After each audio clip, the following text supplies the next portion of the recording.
반갑습니다.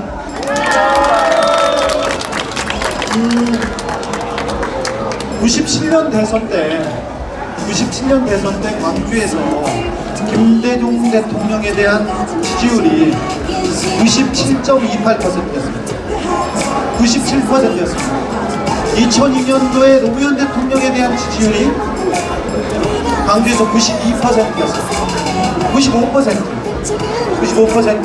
전남 93%, 전북 92% 정도였습니다. 그 다음에 이명박 정동영, 그때 대선 때는 조금 어두웠죠.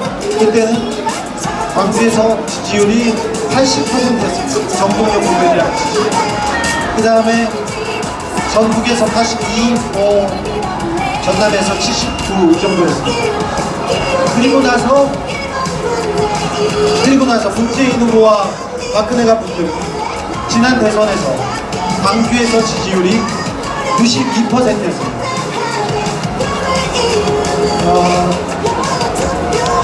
전남은 조금 떨어졌고요. 80% 정도 됐고, 90% 정도 됐고, 전북은 87% 정도였습니다. 제가 서울에서 기자 생활을 하고 정치부 기자 생활을 하는데 광주 분들만 따라가면, 광주 사람들 생각만 따라가지 않습니까? 그게 정답입니다. 광주 사람들이 지지하는 사람들을 밀어주지 않습니까? 그게 정답이었습니다. 지금도 그랬습니다. 여기까지 하고 저기 같이 얘기 나눌 국민통합위원회 위원장 김홍걸 박사님을 모시겠습니다. 안녕하십니까. 더불어민주당 국민통합위원장 김홍걸입니다. 짧게 인사하세요. 저는 담당하는 분야가 특정되지가 않고 네. 요즘 이것저것 다 닥치는 대로 하고 있는데 통합이죠, 그게. 근데 모두 까기가 전공이라고 하는 사람도 있더라고요. 네. 뭘 까셨어요? 그 3번 후보 네. 많이 했고 근처에 와 계세요. 예. 그래요? 저기 있네. 네. 그리고요. 2번 후보는 네. 스스로 자기 얼굴에 먹칠을 하기 때문에 네. 손볼 필요가 없더라고요. 네네. 그런 거 하고 다니세요, 요새? 계속 광주에 계셨죠? 주로 광주에 많이 있었죠. 네, 호남 지역에. 광주에서 뭐 하셨어요? 예, 노인복지시설 이런 데 많이 찾아가고요. 네. 요즘은 유세보다는 네. 찾아가서 인사드리는 네. 그런 선거운동이 요즘은 대세이기 때문에 네.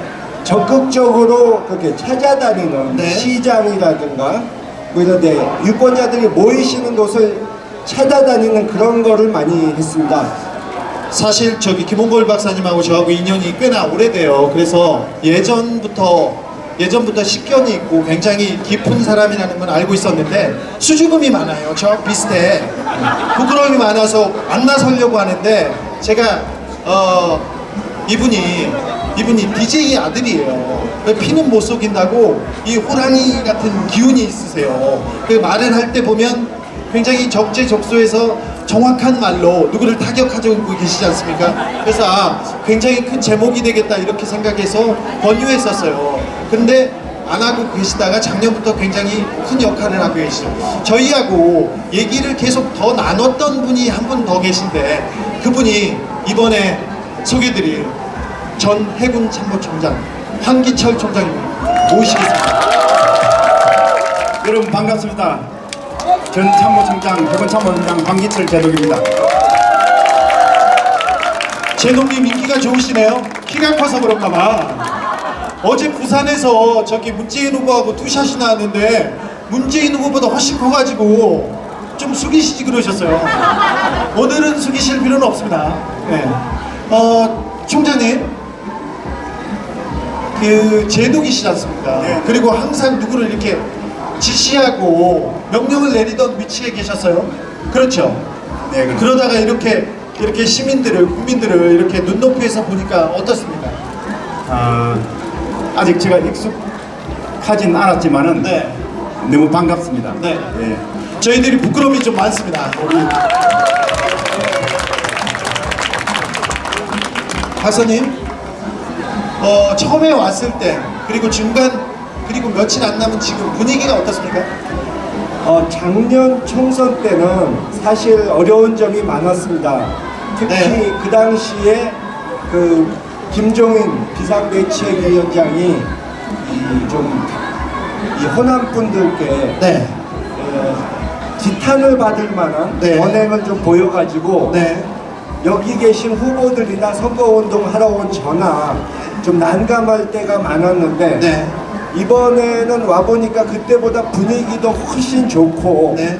이 정권 교체, 확실한 정권 교체에 대한 열망이 강하시기 때문에 네. 이 선거운동 하기 훨씬 수월하고 분위기가 좋다는 것을 느꼈습니다. 그때 아덴만에서 소말리아 해역에서 2011년에 우리 상선이 소말리아 해적에 잡혀 있었습니다. 근데 잡혀 있었으면 옛날에는 그냥 보고 말았는데 이번에는 가서 구출해냈어요. 그 결단을 내리기가 쉽지 않았을 텐데요. 우리 군인은 항상 어디에서나 네. 국가의 안보와 국민의 안전을 지키는 것을 네. 가장 큰 임무로 하고 있습니다. 네. 그 당시에 우리 국민들이 우리 선박이 귀납됐다는 소식을 듣고 반드시 구해야 되겠다. 네. 저희 모든 군사적 이식견과 경험을 통해서 반드시 구해야 되겠다 이렇게 각오를 했습니다. 네. 그럴 수 있었던 것은 부하들을 항상 많이 강하게 훈련시키기 때문에 그런 자신감을 가지고 또 그것을 1분 1초 단위로 아주 계획을 치밀하게 세웠습니다. 그 결과 우리는 성공을 했고 국민들에게 우리 군의 그 위상과 국제사회에서 대한민국의 위상을 더 높일 수 있었다고 생각합니다. 근데 그렇게 잘 훈련되고 잘 준비된 군인들이 세월호 때는 왜 안 움직였습니까? 세월호 때도 군은 우리 해경을 도와서 그때 해군 모든 총괄차장 노력을 다했습니다. 저 역시 그 소식을 듣자마자 네. 제일 먼저 그 현장에 가서 우리 국민들을 구하기 위해서 23일간 세월호 현장에서 그 가족들하고 생사를 함께했습니다.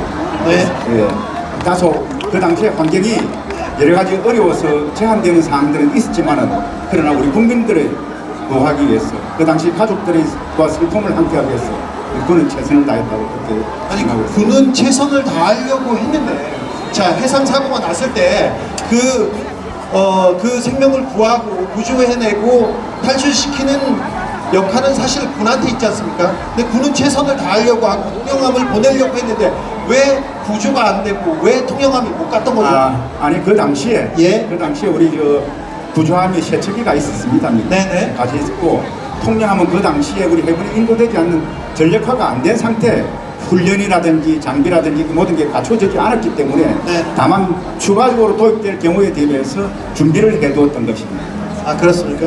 박사님 호남의 사람들의 정치의식은 굉장히 높습니다. 우리 정치인보다도 훨씬 높아서 호남의 민도만 따라가면 우리 정치가 굉장히 그 선진적이라고 저는 생각합니다. 사실 잘 생각해 보십시오. 97년도, 2000년도에 그때 김대중은 빨갱이였습니다. 다 빨갱이라고 했지 않습니까? 그렇죠. 모든 언론에서 그렇게 얘기하는데 광주 사람들은 잘 듣고 있다가 아니라는 걸 잘 알고 있었어요. 그래서 가만히 있다가 투표를 할 때 투표로 움직였습니다. 그게 DJ 정권을 그 처음으로 우리가 원하는 대통령을 갖는 그런 그 선거가 됐었는데 이번에 지금은 요새는 왜 그런 것 같습니까? 지난번부터 작년부터 이상하게 광주분들이 호남분들이 종편 얘기를 듣는 것 같아요. 이거는 다른 때는 조선일보에서 거짓을 말하고 허위 사실을 얘기하더라도 다 알아들었어요. 호남 사람들이 그래 쟤네들이 거짓말을 하고 있구나. 그런데 작년부터는 종편의 논리가 아직도 그 호남한테 먹히기 시작했고 그래서 문 후보나 민주당을 빨갱이라고 하는 사람들이 있습니다. 이거에 대해서는 어떻게 보세요? 호남에서는 뭐 비판적이라 하더라도 그런 식으로 비난하시는 분은 저는 없다고 보고요. 네. 작년의 총선 같은 결과는 사실 저희 민주당과 당시 문재인 대표가 부족했던 점도 있으니까 그 점은 인정을 해야 할 것이고, 네. 이제 작년에 회초리를 한번 맞았기 때문에 네. 이 호남의 유권자들도 네. 이번에는 정확하게 어느 당이 믿을 수 있는 당이고 어느 후보가 준비가 되어 있는지, 또 어느 쪽이 이 40석밖에 안 되는 빈약한 세력에 잘못하면 15%도 득표 못해서 이 빚더미에 앉게 될 당이고, 어느 쪽이 120석의 든든한 세력을 가지고 안정적으로 국정 운영할 수 있는 당인지, 그런 것들을 종합적으로 검토해서 현명하게 판단하실 거라고 저는 확신합니다. 네. 며칠 전에 뉴스를 봤습니다. 우리 황기철 총장님이 갑작스럽게 문재인 후보를 지지하는 기자회견을 봤습니다. 평생 군인으로 살아오셨고 정치에 뜻이 없었다고 들었는데 그런 결정을 하게 된 계기가 있었습니다. 전 사실 군생활 군복을 한 41년 입었습니다. 41년요? 네. 41년 군복 입은 것 치고는 얼굴이 군인 같지 않고 매콤합니다. 이런 얘기를 하는 것은 비하가 아니고 우리 군인 아저씨들을 좀 잘해줘야 되는데, 그래서 같은 나이에 비해서 너무 늙어 보여서 가슴이 아파서 그런 겁니다. 근데 그에 비해서 별로 고생을 안 하신 얼굴이세요. 깔끔하죠? 네. 41년 동안 사실 군인은 국가에 헌신하고 희생하고 하는 것이 가장 큰 가치입니다. 네. 가치고, 저 역시 안보적으로 어려운 시기에 군인으로서 국가를 위해서 목숨 바치는 것을 가장 큰 저 자신의 사생관으로 그렇게 생각을 했습니다. 네. 그래서 그 역시 끝나고 난 다음에도 정치할 생각은 없었습니다만은 네. 그 사이 여러분들 아시다시피 상황이 네. 제가 너무 힘들고 해서 중국에 가 있었어요. 네. 중국에 가 있는데 후배들도 와서 정말 우리 군이 자기가 하는 그 임무가 가치가 이게 부패하고 부정한 그런 어떤 집단으로 매도되고 있다는 데 대해서 너무 안타깝게 네. 이야기를 했습니다. 네. 그래서 또 그러는 사이에 우리 또 김원걸 국민통합위원장님이나 네. 우리 백명수 참모위원장께서 또 찾아와서 국가를 위해서 할 수 있는 어떤 그런 일들을 했으면 좋겠다. 중국까지요? 이런 이야기를 했습니다. 네. 총장님, 그러면 김대중 대통령하고 같이 일했을 거 아닙니까? 근데 김대중 대통령은 빨갱이였습니까? 대답 좀 해보세요. 군인이시잖아요. 대통령께서 네. 충분한 국가와 안보관을 다 가지고 계신 분인데 네. 그것은 참 잘못하신 것 같습니다. 주 기자님께서 그런 말씀을 담는 것 자체가 그렇죠. 용납하기가. 아니 근데 왜 보수라고는 할 수 없습니다. 우리나라는 보수라고 할 수 없는 수구 기득권에 아주 더러운 사람들만 있을 뿐이에요. 이거는 그렇죠. 정확하게는 양아치 쪽에 가깝습니다. 그런데 그 사람들은 틈만 나면 색깔로 총장님이 이번에 문재인 후보 지지 선언하기 직전에도 계속해서 북한 위기, 그 다음에 전쟁 위기를 키워서 북한을 이용해서 정치를 하려는 그런 세력들 때문에 계속 종북, 빨갱이 이런 말이 나오는 걸 자체가 조금 안타깝습니다. 가장 많이 보셨을 텐데 어떠세요? 어떤 부분이? 아버님을 빨갱이라고 하는 사람들 같아요. 우리나라 이제 아까 말씀하신 가짜 보수들은 네. 할 줄 아는 말이 그것밖에 없습니다. 네. 어떤 때는 자유당에서 정치하면 네. 정말 편하겠다 이런 생각이 들어요. 어떻게 해요? 증거를 들이대고 네. 코너에 몰아도 네. 너는 종북이지, 네. 뭐 빨갱이지 이렇게 그렇죠. 하면 빠져나가니까 네. 너무 쉽지 않습니까? 네. 홍준표 후보도 매일같이 저질 막말 퍼레이드를 벌이는데도 색깔론 하나로 자기 세력을 결집시켜서 20% 뭐가 넘는 뭐 지지가 나온다는 여론조사도 있지 않습니까? 네. 사실 말이 안 되는 거죠. 네. 그래서 제가 정치에 뛰어든 이유 중에 하나도 뭐 국내 정치적인 역할도 있고 또 남북 관계 긴장 완화 그런 것을 해가지고 이 색깔론이 우리나라에서 발을 붙이지 못하도록 하려는 그 목적이 큽니다. 당시에 해군 참모총장이었고 그리고 그 세월호에서 아이들을 구조하기 위해서 가장 그 애를 쓰신 분 중에 한 분이기 때문에 저기서 왜 이렇게 울어? 그런 부분이기 때문에 이 얘기를 합니다. 제가 그 당시에 현장에 23일간 있었습니다. 네. 노란 리본을 메고 노란 리본을 매는 거에 대해서 누가 뭐라고 하는 사람은 없었습니까? 제가 판단했습니다. 그래요? 우리 가족들하고 아픔을 함께하기 위해서 그렇게 했는데 네. 참 많은 노력을 했습니다만은 그 당시에 그 바다 속의 환경이 너무나 어려워서 네. 모두 다 구조하지 못한 데 대해서 마음이 아픕니다. 네. 그리고 남아있는 시간에 빨리 수습을 해서 부모와 가족 품으로 들어갔으면 하는 그런 마음을 항상 가지고 있습니다. 네. 세월호 가족들하고 제가 얘기할 기회가 많았는데요. 그 참모총장이 오신다니까 너무 반가워하고 기대했습니다. 그리고 총장님이 도와주면 진실을 위해서 훨씬 더 쉽게 가지 않을까 하는 그런 기대가 있습니다. 총장님이 정권이 바뀌고 선거가 끝나더라도 세월호 유가족 돌봐주십시오. 앞으로 그런 역할이 있다면 제가 네. 반드시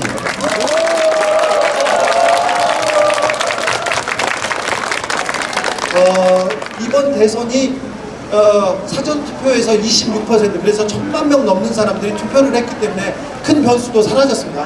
이제 75%의 시민들이 남아있는데 75%의 시민들에게 어떻게 투표했으면 좋겠다고 한마디 하십시오. 뭐 투표를 꼭 해야 된다. 이것은 뭐 굳이 자세히 말씀드릴 필요조차 없는데 이번에 보도 보셨겠지만 최순실도 투표를 한다고 합니다. 네. 최순실 투표합니다. 네. 정말 보기 드문 희대의 사악한 범죄자도 자신의 권리는 포기하지 않는데 여러분들이 그 권리를 포기한다고 그러면 말이 안 되죠. 또 정치가 마음에 안 들어서 정치인들이 마음에 안 들어서 이 투표를 안 하겠다고 하시는 분들이 있는데 투표 안 하면 그렇게 한심하다고 생각하셨던 혐오하셨던 그런 정치인들이 계속 해먹게 됩니다. 그렇기 때문에 적극적으로 나서주시고 주변 분들도 투표장에 가도록 여러분들이 설득해 주시기 바랍니다. 총장님도 한마디 해주십시오. 총장님은 제독으로 계셨을 때 제군들한테 한마디 한마디 해주십시오. 제가 문재인 후보를 지지 선언하게 된 데는 네. 물론 국정 운영 경험도 많으시지만은 애국심과 충성심 그리고 제가 가장 바라는 정의감이 있기 때문이라고 생각을 합니다. 네. 그래서 저는 그걸 위해서 또 그러한 것이 민주주의의 기본이지 않나 이렇게 생각을 합니다. 아주 튼튼한 안보를 지킬 수 있다고 믿습니다.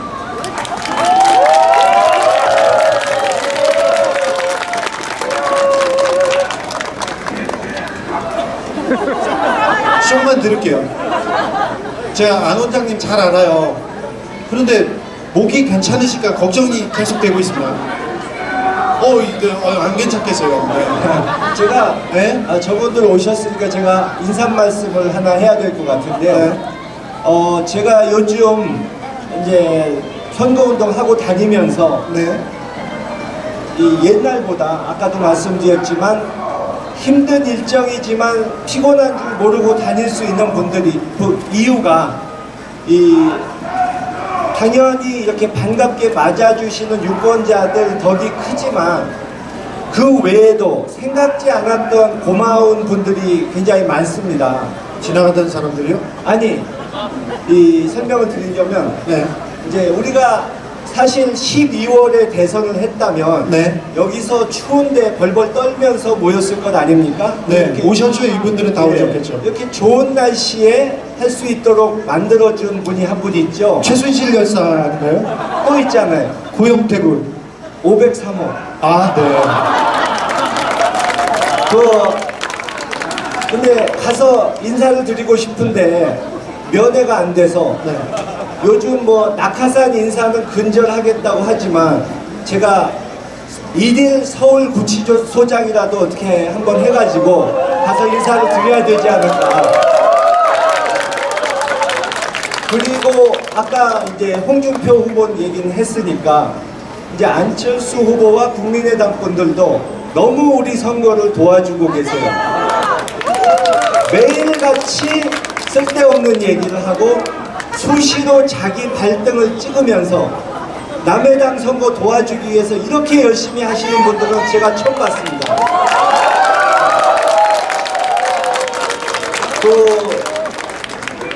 누가 뭐라고 하지도 않는데 갑자기 MB 아바타 뭐 감철수 이러면서 스스로 자해 행위를 하시는데 이걸 고맙다고 해야 될지 가서 말려야 할지 좀 당황스러울 정도로 그러시는데 저분들은 정말 이 대선의 투표가 아니고 노벨 평화상 추천을 해야 되지 않을까 생각이 듭니다. MB 아바타는 아마 고도의 생각이 있었을 수도 있어요.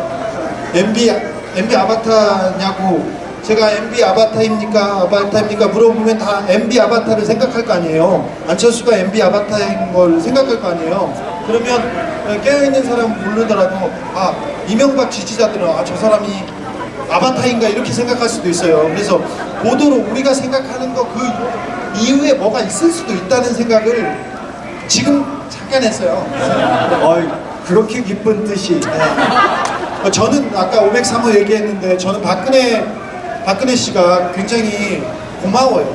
전 최순실은 너무 좋아해요. 최순실 씨가 나와서 아 이 우리 그 보수라는 이 기득권들 그 사람들이 지금껏 우리나라를 지배하고 경영해 왔습니다. 사실은 자 그 사람들 거의 친일파들이었어요. 친일파들이 나라가 망했을 때 어떻게 했습니까? 미 군정에 붙어서 친미파가 돼서 그 다음에 군부 독재 시절에 군사 정권의 앞잡이가 돼서 그 다음에 그 사람들이 계속해서 지배해오고 있던 나라였어요. 박정희에서 박근혜로 아직도 우리는 박정희의 시대에 살고 있습니다. 오직 광주 사람들, 호남 사람들이 이 박정희 시대가 불합리하고 비민주적이라는 걸 알고 있었어요. 그런데 이 문제를 최순실이 이렇게 다 까벌려 주시고 박근혜가 다 수첩에다가 적어놓고 그랬어서 사람들이 이제 아 쟤네들이 꾸는 나라가 뭐구나 이걸 다 알게 됐지 않습니까? 그래서 우리가 선거를 이렇게 치르게 됐습니다. 사실은 선거공학적으로 민주당에서 한 명 나오고 새누리에서 한 명 나오고 그 다음에 중간에 안철수의 신당이 나오고 그 다음에 정의당이 나왔을 때 필패라고 생각하셨어요. 다 모든 전문가들이. 근데 이 박근혜 씨의 헌신과 그 다음에 이 최순실의 희생, 이 고영태의 이거 고영태는 짠해 죽겠어요. 의인 고영태의 이 샤우팅이 없었으면 어떻게 될 뻔했어요. 근데 지금은 사자든 오자든 구도가 정권을 교체해서 새로운 대한민국을 만들어 달라는 그런 국민들의 생각이 있는 거 아니겠습니까? 예, 그렇죠. 국민들께서 이번에 1,800만이나 되시는 분들이 촛불을 들고 나오셨기 때문에 저희도 부담이 많이 됩니다. 왜냐하면 예전에는 이번 사태가 있기 전에는 정말 이기기만 하면 좋겠다, 1%라도 이기면 좋겠다 그랬는데 이기면 좋죠. 예, 이제는 압승을 하지 못하면 추운 겨울에 촛불 들고 나오신 분들 앞에 정말 면목이 없겠다.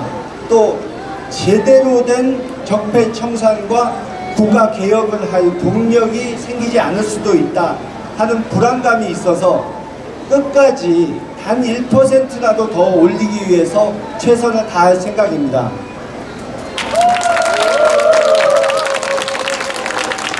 총장님은 이렇게 지지 선언을 해주고 이렇게 서 있는 것 자체가 도움입니다만 그래도 조금 더 역할을 더 하셔야죠. 예, 그렇게 하겠습니다. 네, 그렇게 하겠습니다. 예, 그렇게. 한 두 마디는 하셔야죠. 원래 군인은 말보다는 행동을 하기 때문에 네.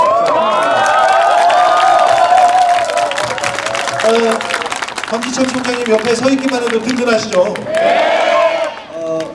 사실 박근혜 정권에서 억울하게 이렇게 당하셨는데 심지어 박근혜 정권에서 국정원장을 지낸 남재준 씨조차도 네. 이 황기철 총장님은 억울하게 당하신 것이다. 네. 이런 얘기를 했고 그때 어떻게든 엮어 넣으려고 수단과 방법을 가리고 뒷조사를 막 했는데 아무것도 나오지 않아서 세상에 이런 분이 있나 하고 수사관들이 놀랐다고 합니다. 네.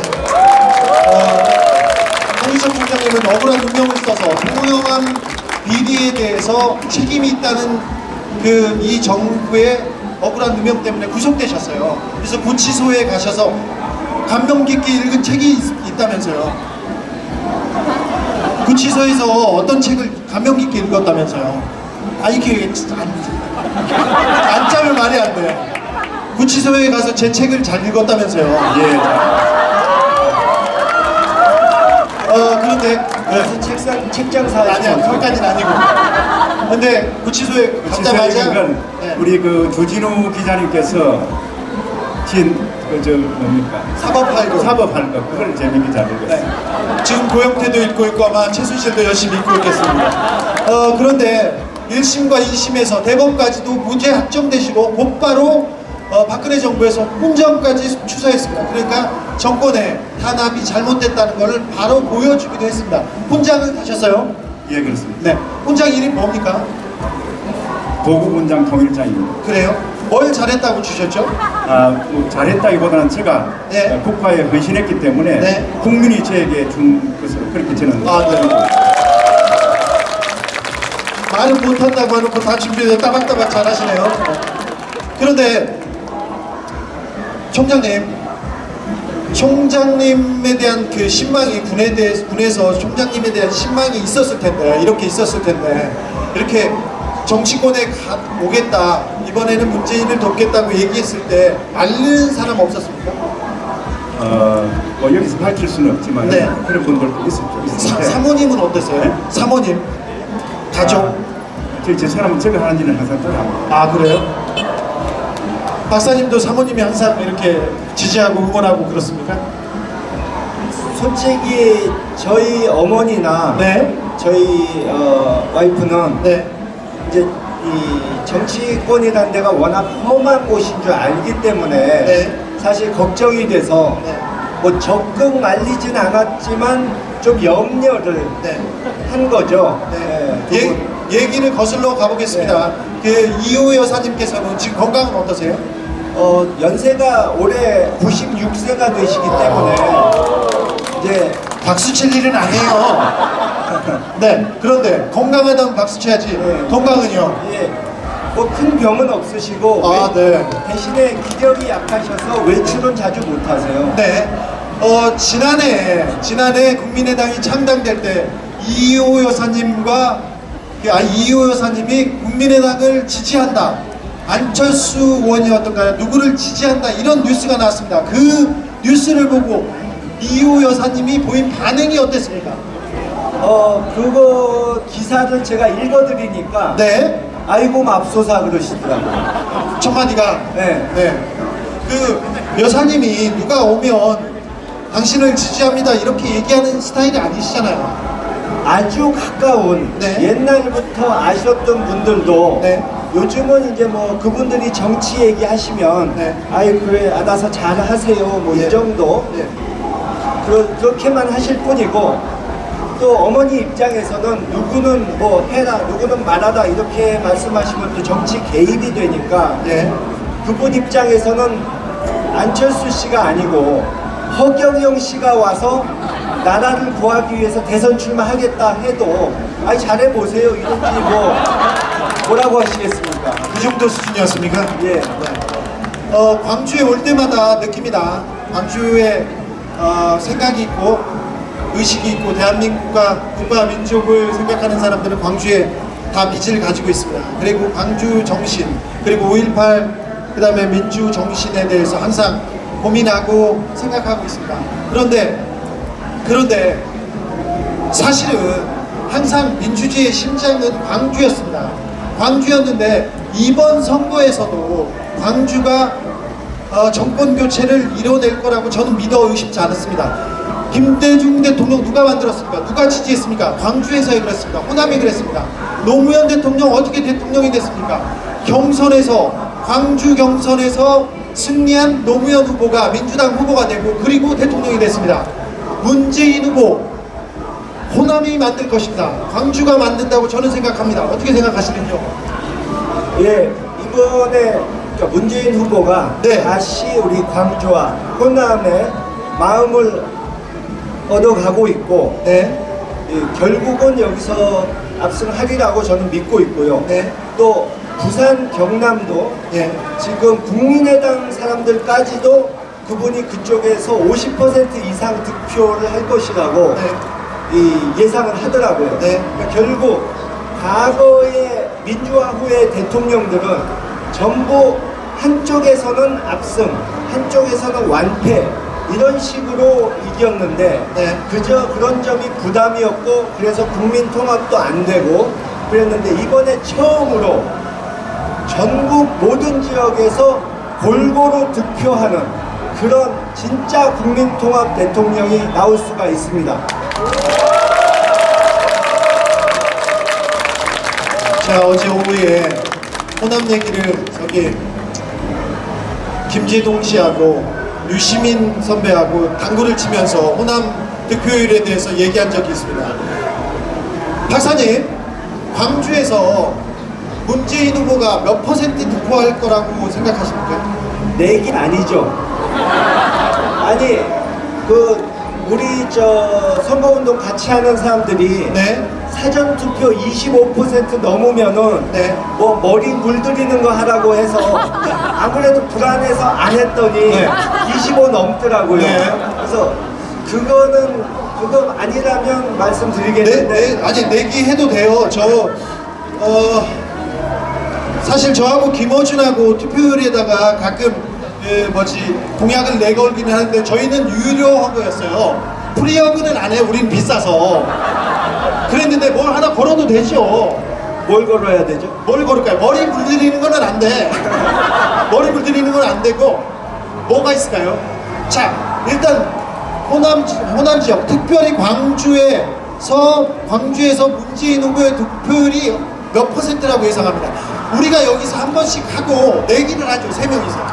뭐 단정적으로 말씀드리긴 어렵지만 네. 저희는 65%를 넘길 수 있다고 보고 70까지 가기 위해서 노력하고 있습니다. 자, 박수 칠 일이 아닙니다. 김대중 대통령 97.28%였습니다. 노무현 대통령 95%였습니다. 문재인 후보 지난 대선에서 92% 득표하신 분입니다. 그러니까 여기에 있는 거의 유권자들이 90% 이상이 찍었던 분이에요. 그런데 65%. 자, 총장님은 전 지난번만큼 주실 거라고 우리 총장님이 말씀을 못 하신다고 저희들하고 이렇게 커피숍에 앉아 있어도 말을 안 해요. 우드컨이 있는데 이거 점수달 이 말은 다 준비되셨네요. 시간이 다 끝났고요. 조금 이따 안철수 후보가 유세를 한답니다. 그래서 궁금해요. 개인적으로 아주 궁금해요. 이분이 어떤 생각을 가지고 사시는지 요새 저는 감사합니다.